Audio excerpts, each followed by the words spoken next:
The first rule is trust yourself. And what I mean by that is so many young people are getting so much advice from their parents and from the teachers and from everyone.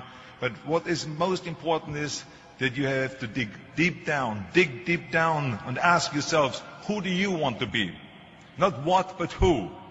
And I'm talking about not what your parents and teachers want you to be, but you. I'm talking about figuring out for yourselves what makes you happy, no matter how crazy it may sound to the people. I was lucky growing up because I did not have the television, or I didn't have telephones, I didn't have the TV, the computers and the iPods. And of course Twitter was then something that birds did outside the window. But I didn't have all the distractions in order, so I spent a lot of time by myself so I could figure out and listen to what is inside my heart and inside my head. And I recognized very quickly that inside my head and heart were a burning desire to leave my small village in Austria. Not that there was something wrong with Austria, it's a beautiful country, but I wanted to leave that little place and I wanted to be part of something big.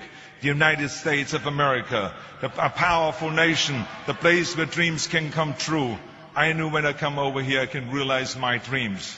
And I decided that the best way for me to come to America was to become a bodybuilding champion, because I knew that was my ticket.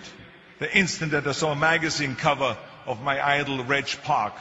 He was Mr. Universe, he was starring in Hercules movies, he looked strong and powerful, he was so confident. So when I found out he got that way, I became obsessed and I went home and I said to my family, I want to be a bodybuilding champion. Now you can imagine how that went over in my home in Austria.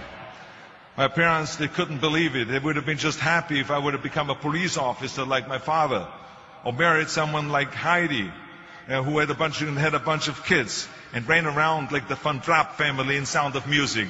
That's what my family had in mind for me, but something else burned inside me.